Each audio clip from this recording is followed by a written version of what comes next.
नमस्कार. संध्याच रेसिपीजमध्ये आपले खूप खूप मनापासून स्वागत आहे. फ्रेंड्स, आजची आपली रेसिपी आहे गाजर न खिसता झटकीपट तयार होणारा गाजर हलवा. चला तर मग फ्रेंड्स, रेसिपीला सुरुवात करूयात. सर्वात प्रथम गाजर हलवा बनवण्यासाठी इथे मी घेतले आहेत अर्धा किलो प्रमाणामध्ये ताजी दिल्ली गाजर. हे गाजर जे आहेत ते मी पाण्याने स्वच्छ असे धुवून घेतले आहेत. गाजर हलवा बनवण्यासाठी नेहमी अशा प्रकारे लालबुंद अशा दिल्ली गाजरांचा वापर करावा. यामुळे हलव्याला कलर खूप छान असा येतो. आता या गाजरची मी इथे साल काढून घेणार आहे. तर फ्रेंड्स, आज आपण बनवत आहोत गाजर न खिसता अगदी झटकीपट तयार होणारा वेगळ्या पद्धतीने गाजरचा हलवा. तर हा हलवा कशा प्रकारे बनवला जातो हे पाहण्यासाठी ही रेसिपी तुम्ही शेवटपर्यंत जरूर पहा. तर इथे पाहू शकता, एक एक करून सर्व गाजरचे साल इथे मी काढून घेतले आहे. गाजरांचे साल काढून घेतल्यानंतर इथे मी गाजर जे आहे ते कट करून घेत आहे. आज आपण न खिसता गाजरचा हलवा बनवत आहोत. त्यासाठी घेतलेले सर्व गाजर इथे मी एक एक करून अशा प्रकारे छोट्या छोट्या तुकड्यांमध्ये कट करून घेतले आहेत. तर इथे पाहू शकता सर्व गाजर कट करून तयार आहेत. तर गाजरचा हलवा बनवायचा म्हटलं मग तो 1 किलोचा असू द्या किंवा 100 किलोचा असू द्या, गाजर हे आपल्याला खिसावेच लागतात. गाजर खिसायचे म्हटले की त्यासाठी बराच वेळ लागतो, आपला हात दुखतो, तसेच गाजर खिसायचा आपल्याला कंटाळा येतो. परंतु आज इथे मी तुम्हाला एक वेगळी पद्धत दाखवली आहे, त्यामुळे तुम्हाला गाजर खिसावे लागणार नाहीत. या पद्धतीने तुम्ही अगदी 1 किलोचा काय अगदी 100 किलोचाही गाजरचा हलवा सहज सोप्या पद्धतीमध्ये झटकीपट बनवू शकता. तर ही पद्धत पाहण्यासाठी ही रेसिपी शेवटपर्यंत जरूर पहा. तर इथे कट केलेले सर्व गाजरचे तुकडे एका मिक्सरच्या पॉटमध्ये ॲड करून अशा प्रकारे मी पल्स मोडवरती मिक्सर चालू बंद करत हे गाजरचे तुकडे बारीक करून घेतले आहेत. तर तुम्ही पाहू शकता, अगदी गाजर न खिसता कमीत कमी वेळेमध्ये आपले इथे गाजर बारीक झालेले आहे.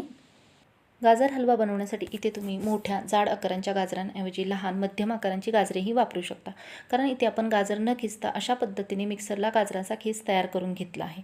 तर इथे आपला पूर्णपणे गाजराचा खीस तयार आहे. आता आपण गाजर हलवा बनवून घेऊया. त्यासाठी इथे मी गॅस चालू करून कढई गरम करण्यास ठेवली होती. कढई गरम झाली आहे. यामध्ये ॲड केले आहे 2 चमचे साजूक तूप.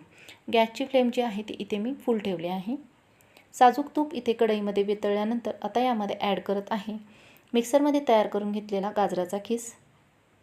सर्व गाजराचा खीस या तुपामध्ये ॲड केल्यानंतर गॅसच्या फुल फ्लेमवरती 3 ते 4 मिनिटे हा गाजराचा खीस इथे मी एकसारखा असा परतवून घेत आहे.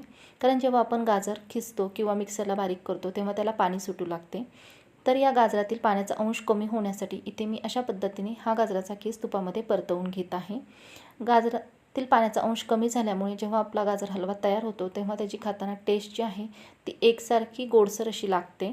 यामध्ये अजिबात पाण्याची चव लागली जात नाही. तर इथे पाहू शकता, पाण्याचा अंश कमी झाल्यामुळे गाजरचा खीस घट्ट असा तयार झाला आहे. आता याला 1 मिनिटभर वाफ काढून घेऊयात. त्यासाठी इथे कढईवरती एक झाकण ठेवून दिले आहे. 1 मिनिटानंतर तुम्ही पाहू शकता याला एक छान अशी वाफ काढून घेतली आहे. वाफ काढल्यानंतर आता हा गाजरचा खीस परत एकदा व्यवस्थित असं इथे मी मिक्स करून घेत आहे. सुरुवातीपेक्षा तुम्ही इथे पाहू शकता हा गाजरचा खीस घट्ट असा दिसत आहे. गाजरचा खीस व्यवस्थित असा मिक्स करून घेतल्यानंतर आता यामध्ये ॲड करत आहे अर्धी वाटी साखर. वजनी प्रमाण म्हणाल तर इथे मी 100 ग्रॅम साखर वापरली आहे. जर तुम्हाला जास्त प्रमाणात गोड आवडत असेल तुम्ही ते जास्त साखरही वापरू शकता. अर्धा किलो गाजराच्या खिसासाठी इथे मी 100 ग्रॅम साखर वापरली आहे. साखर ॲड केल्यानंतर यामध्ये ॲड केले आहे 2 वाटी गरम दूध. दूध इथे थंड ॲड करायचे नाही, गरम दूध ॲड करायचे. यानंतर यामध्ये ॲड केले आहे 1 चमचा विलायची पूड. तर इथे आपण खवा न वापरताही हा हलवा बनवत आहोत. ॲड केलेले सर्व साहित्य जे आहे ते व्यवस्थित असे मिक्स करून घेत आहे. सर्व साहित्य व्यवस्थित असे मिक्स करून घेतल्यानंतर आता हा गाजरचा हलवा आपल्याला शिजवून घ्यायचा आहे. त्यासाठी इथे मी कढईवरती झाकण ठेवून दिले आहे. गॅसची फ्लेम जी आहे ती इथे मी फुल ठेवली आहे. तर इथे एकूण 3 मिनिटांनंतर तुम्ही पाहू शकता मस्त अशी या हलव्याला उकळी आली आहे. यामध्ये ॲड केलेले जे दूध आहे तेही निम्म्याने आटले आहे. तर आता हा सर्व हलवा जो आहे तो तळापासून अगदी व्यवस्थित असा एकदा मिक्स करून घेत आहे. तर गाजर जे आहे ते शिजण्यासाठी बराच वेळ असा लागला जात नाही, कारण गाजर जे आहे ते आपण मिक्सरला बारीक करून घेतले आहे. सर्व हलवा तळापासून व्यवस्थित असा मिक्स करून इथे मी घेत आहे.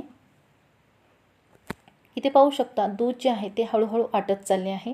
पूर्ण ॲड केलेले दूध इथे आपल्याला आटवून घ्यायचे आहे.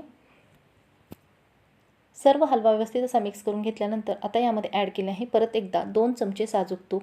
अशा प्रकारे या हलव्यामध्ये वरून साजूक तूप ॲड केल्यामुळे याचे टेक्स्चर जे आहे ते एकसारखे बनते.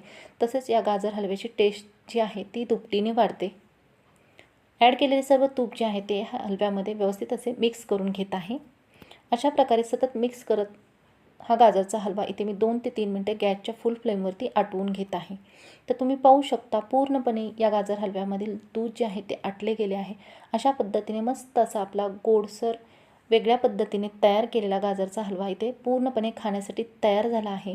अगदी घरगुती साहित्यामध्ये झटकीपट वेळेमध्ये इथे आपला गोडसर चवीचा गाजरचा हलवा खाण्यासाठी तयार झाला आहे. गॅसची फ्लेम इथे मी पूर्णपणे बंद केली आहे. तर फ्रेंड्स इथे तुम्ही पाहू शकता गाजरचा हलवा पूर्णपणे खाण्यासाठी तयार झाला आहे. हा गाजरचा हलवा तुम्ही अचानक घरामध्ये पाहुणे आले असतील तर त्यांच्यासाठी झटकीपट बनवू शकता. एखाद्या सणावारासाठी बनवू शकता. अगदी लहानांपासून मोठ्यांपर्यंत आवडणारी ही रेसिपी आहे, तर नक्कीच ट्राय करा. या रेसिपीसाठी लागणाऱ्या सर्व साहित्यांची यादी डिस्क्रिप्शन बॉक्समध्ये दिली आहे, तिथे जाऊन तुम्ही चेक करू शकता. तर फ्रेंड्स ही रेसिपी जर तुम्हाला आवडली असेल तर कमेंट करून मला जरूर कळवा. फ्रेंड्स ही रेसिपी जर तुम्हाला आवडली असेल तर नक्कीच लाईक करा, शेअर करा, सबस्क्राईब करा. तसेच चॅनलवर नवीन असाल तर जरूर बेल आयकॉन प्रेस करा, म्हणजे अशाच प्रकारच्या नवनवीन रेसिपीज तुम्हाला पाहायला मिळतील. व्हिडिओ शेवटपर्यंत पाहिल्याबद्दल धन्यवाद.